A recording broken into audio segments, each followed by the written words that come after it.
Rajini sir Kamal சாரும் இணைஞ்சு படம் பண்ணது முடிவாயிட்டு. ஆனால் ரஜினி சார் சொல்றாரு இன்னும் கதை முடிவாகலை, டைரக்டர் முடிவாகலைங்காரு. சப்போஸ் உங்களுக்கு கேட்டாங்கன்னா உங்கள்கிட்ட கதை இருக்கா, எந்த மாதிரி ஜானரில் அந்த ரெண்டு பெரிய ஸ்டார் வச்சு படம் பண்ணுவீங்க? கதை இல்லைங்க சார் என்கிட்ட அந்த மாதிரி. ஆமாம், ரெண்டு பெரிய லெஜெண்ட் சார். அவங்க ரெண்டு பேரும் சேர்த்து கனவுல கூட யோசிச்சிருக்க மாட்டோம். சும்மா ஜாலியாக வீட்டில் இருக்கும் போதெல்லாம் யோசிப்போம், ரஜினி சார் இப்படி ஒரு கதை இல்லை அந்த மாதிரிலாம் இருந்து ரஜினி சாரும் கமல் சாரையும் சேர்த்து வச்சு ஒரு கதையை நம்ம அந்த மாதிரிலாம் அந்த மாதிரி யோசிச்சு அந்த மாதிரி ஒரு கதை பண்ணது இல்லை. அண்ட் இப்போதைக்கு நம்ம கான்சன்ட்ரேஷன் ஃபுல்லாக acting sir. Rajini sir Kamal சாரும் இணைஞ்சு படம் பண்ணது முடிவாயிட்டு. ஆனால் ரஜினி சார் சொல்றாரு இன்னும் கதை முடிவாகலை, டைரக்டர் முடிவாகலைங்காரு.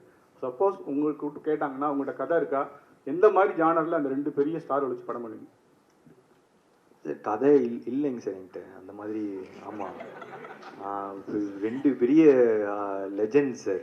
அவங்க ரெண்டு பேரும் சேர்த்து கனவுல கூட யோசிச்சிருக்க மாட்டோம். சும்மா ஜாலியாக வீட்டில் இருக்கும் போதெல்லாம் யோசிப்போம், ரஜினி சார் இப்படி ஒரு கதை இல்லை அந்த மாதிரிலாம் இருந்து ரஜினி சாரும் கமல் சாரையும் சேர்த்து வச்சு ஒரு கதையை நம்ம அந்த மாதிரிலாம் அந்த மாதிரி யோசிச்சு அந்த மாதிரி ஒரு கதை பண்ணது இல்லை. அண்ட் இப்போதைக்கு நம்ம கான்சன்ட்ரேஷன் ஃபுல்லாக ஆக்டிங் சார். ட்ரெண்டை ஃப்ரெண்ட் ஆக்கிக்கோங்க. தந்தி டிவியின் சப்ஸ்கிரைபர்ஸ் அண்ட் ஃபாலோவர்ஸ் குடும்பத்தில் நீங்களும் இணையுங்க.